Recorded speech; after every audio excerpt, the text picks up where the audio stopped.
Hey, it's good to be with you today. You know, I'm thinking this morning of this verse, some of you will know in the New Testament, that says that our lives are just a mist, just a vapor that appears for a while and then disappears. Nobody much likes hearing that fact, that truth. But of course, as we go through life every day, most of us are conscious of the fact at some point that we're getting older, that life moves more quickly than perhaps we would like, that sometimes we look back and we think we wish we had done this better or that better. And of course, that's a powerful thing in our lives because it's how we're thinking about our lives. And I find that most people are a little awkward about those kind of thoughts and even resistant to allowing themselves to go there in terms of aging well, and the fact that there's an end coming. I say all that because I'm conscious of Psalm 90, I think it's verse 12, it's one of my favorites I quote from time to time, that says, this psalm that Moses has written, which has a lot of wrestling about the issue of frustration in life, fruitfulness or fruitlessness, and ends on the concept of how God's blessing makes the difference. But in the middle of all that, the psalmist there, Moses, he says, Lord, teach us to number our days so that we can gain a heart of wisdom. Wisdom, according to Proverbs, is the principal thing, the most important thing. Whatever you do, gain wisdom. It's certainly one of the most important factors in life.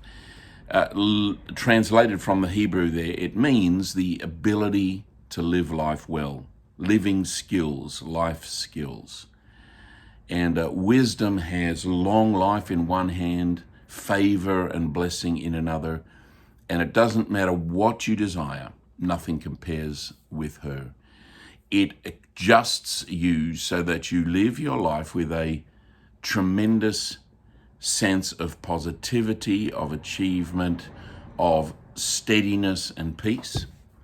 Wisdom's more precious than rubies, and nothing you gain can be compared with her. That's what Proverbs says. And one of the ways you gain wisdom here is written in this psalm, is to number your days. And that simply means to figure that there's an end to all this.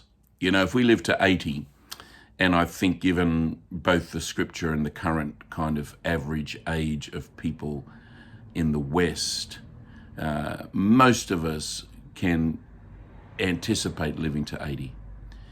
And he says, and so 80 years is about 29,000 days. And I'm in my 50s, so I might have, 8,000 days left. But the fact is that there's an end. And it's important to do that, to number those. Our initial reaction is really not very positive usually. But the fact is, what that does is you have to acknowledge the fact that I'm going to get older. In fact, since I spoke to you last, since I started speaking to you this morning, you've gotten older already. You need to resolve yourself to that fact. Getting older is not getting worse, is not getting less effective, is not a downside to life. But getting older does mean that you're going to lose some of your physical attraction, some of your physical abilities. You're going to become an image you have in your mind of an older person might be something you don't see as attractive. But you need to face that and you need to adjust that. The real person is on the inside. And that person in their 70s or 80s was a Judi Dench, I think, that was just on the front cover of some famous magazine, and she's 85. And I just think that's fantastic.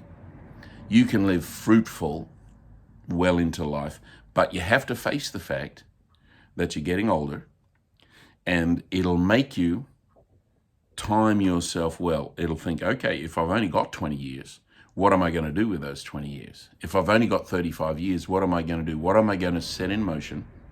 What's going to be most important? What do I want to have achieved and not missed? there's wisdom in that. And I'm going to leave that thought with you. And I'm going to touch on how to enjoy getting older tomorrow when I'm with you. God bless you.